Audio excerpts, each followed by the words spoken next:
Selamat pagi, selamat bertemu kembali dengan saya dalam video pembelajaran Bahasa Indonesia untuk SMA, khususnya kelas 10. Nah, kali ini kita akan membahas kompetensi dasar, menganalisis isi debat, permasalahan atau isu dari berbagai sudut pandang yang dilengkapi argumen dalam debat. Nah, ini merupakan video kelanjutan dari video yang pertama tentang teks debat. Nah, kita kali ini akan membahas analisis isi debat. Analisis isi debat terdiri dari 3. 1. Isi debat. 2. Ragam bahasa debat. 3. Kebahasaan debat. Kita awali dengan mengenal isi debat itu apa saja. Isi debat ada 3. A. Mosi. Mosi dapat disusun berdasarkan permasalahan yang sedang terjadi dalam masyarakat maupun isu-isu global yang mempengaruhi kehidupan banyak orang. Yang kedua adalah pernyataan sikap atau pendapat. Pernyataan sikap dalam debat berupa pernyataan menyetujui dan menolak mosi atau topik. Pernyataan dipengaruhi oleh faktor pengetahuan, lingkungan, dan gaya hidup tiap tim. Yang ketiga atau C, argumentasi. Argumentasi digunakan untuk memperkuat pernyataan, sikap, dan pendapat. Argumentasi berupa alasan yang ditambah dengan berbagai informasi, data, dan bukti. Bagian yang kedua, ragam bahasa debat. Debat merupakan kegiatan berbahasa ilmiah, maka menggunakan ragam bahasa ilmiah atau keilmuan. Adapun ciri-ciri ragam bahasa ilmiah adalah sebagai berikut. A. Struktur kalimat jelas dan bermakna khusus. B. Struktur wacana bersifat formal, mengacu pada standar konvensi naskah. C. Singkat, berisi analisis dan pembuktian dalam menyajikan konsep secara lengkap. D. Cermat dalam menggunakan unsur baku berupa istilah atau kata, ejaan, bentuk kata, kalimat, paragraf, dan wacana. E. Cermat dan konsisten menggunakan penalaran mulai dari penentuan topik, pendahuluan, deskripsi teori, deskripsi data, analisis data, dan hasil analisis sampai dengan kesimpulan serta saran. F. Menggunakan istilah khusus yang bersifat teknis dalam bidang ilmu tertentu. G. Dapat diukur kebenarannya secara terbuka oleh umum atau bersifat objektif. H. Menghindari bentuk persona dan ungkapan subjektif.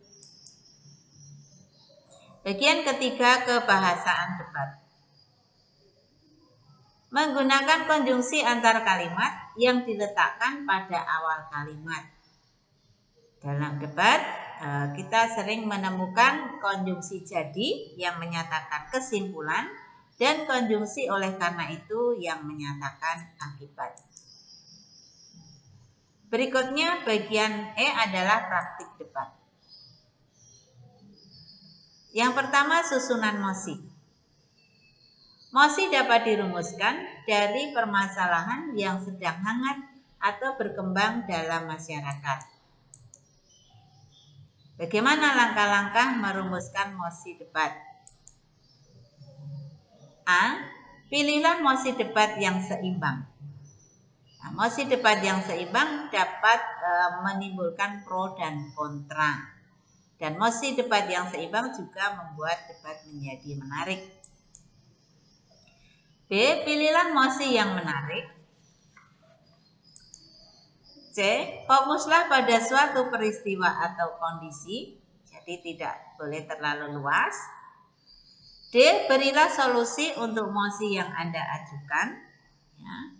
Jadi solusi ya dalam mosi itu menentukan kualitas.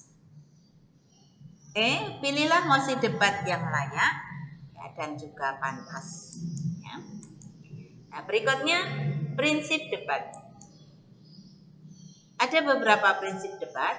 Yang pertama, pertanyaan atau tantangan dikemukakan secara profesional. B. Analisis kritis, sintesis, keterampilan retorika atau berbicara, dan inteligensia merupakan kunci sukses debat. C. Fokus pada posisi pihak lawan atau argumen. D. Batasi argumen maksimal 3 poin. E. Gunakan logika dalam menyampaikan argumen. F. Ketahui kesalahan umum dalam berpikir, seperti kesalahan logis, dan gunakan secara efektif dalam menyangkal argumen lawan. G. Sajikan konten atau substansi dengan akurat. H. Pastikan kesahihan semua bukti eksternal yang disajikan dalam argumen. I. Kesimpulan merupakan posisi kesimpulan final. Kita lanjutkan dengan sistem penilaian debat. Sistem penilaian debat terdiri dari 3. A. Isi. B. Tata perilaku dan cara penyampaian. Dan C. Struktur atau model. Nah, apa saja unsur yang perlu diperhatikan untuk memilih moderator atau pemimpin debat? A. Ragam pendengar. Jadi, seorang moderator itu harus dapat menyesuaikan dan memahami siapa yang menjadi pendengar atau audiens. B. Peran moderator. Ya. Kemudian C. Batas waktu yang biasanya ditentukan sebelum debat. Dan D. Kata penutup. Demikian penjelasan singkat tentang teks debat bagian yang kedua. Semoga kalian dapat mengembangkan dengan mencari sumber-sumber yang lain. Terima kasih dan selamat pagi. Sampai bertemu dengan video selanjutnya. Bye.